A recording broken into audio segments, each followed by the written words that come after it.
السلام علیکم. اللہم صلی علی محمد و علی آل محمد. میں اسٹرالوجر سید صبر علی زنجانی.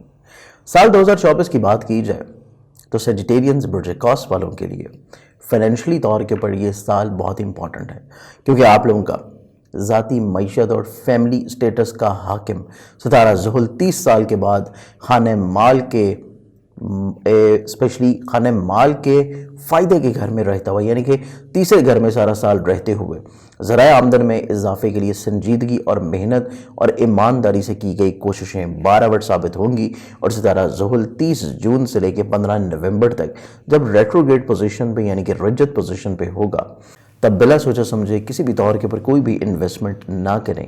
یہاں پر کوئی اگر آپ لوگ نفع کی توقع رکھ رہے ہیں تو اس کو تھوڑا سا کم ضرور رکھیں تاکہ بعد میں آپ لوگوں کو پریشانی نہ ہو.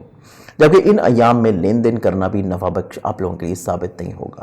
جبکہ زحل مشتری تربیات جو بن رہی ہیں، اسکوئر کی پوزیشن بن رہی ہیں 15 سے لے کے 24 اگست اور 19 سے لے کے 23 دسمبر.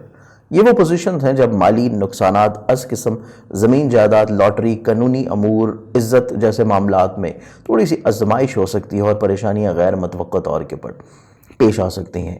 تو صدقات کی ریمیڈی لازمی طور کے پڑھ دیں. آپ کی زندگی ان شعبوں کے مالی تسخیر و ترتیب میں محتاط رہیں، اور اس کے ساتھ ساتھ جذباتی فیصلوں کو بلا وجہ ذہنی تھکان کی طرف نہ لے کے جائیں. چیزوں کو تھوڑا سا ٹھہراؤ کی طرف رکھیں، اپنے ٹیمپرامنٹ کو کنٹرول رکھیں. سیاسی سماجی خدمت کے سے جو لوگ وابستہ ہیں غیر متوقع پریشانیوں سے آپ لوگوں کو یہ سال دور رکھتے ہوئے نظر آتا ہے.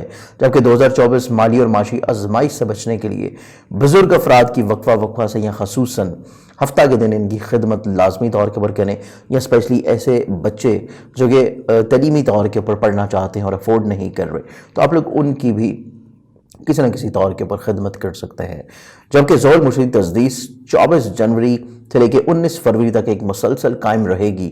تو اس دوران خوش بختی آپ لوگوں کے لیے پورے سال کی مکمل منصوبہ بندی ضرور کریں، تاکہ معاشی منصوبہ بندی ہوگی پازیٹیو ٹائم فریم میں تو آپ لوگوں کو بات کے لیے پرابلمز نہیں ہوں گے. اور اس کے ساتھ ساتھ کوشش یہ کریں کہ آپ لوگ جتنی بھی پلاننگ کر رہے ہیں اس کے لیے اپنے فیصلوں کو پہلے خود تسلیم کریں، اس کے بعد مشاورت کریں، اور اپنے کسی بھی فیصلے میں آپ لوگ جذبات کو حاوی نہ ہونے دیں.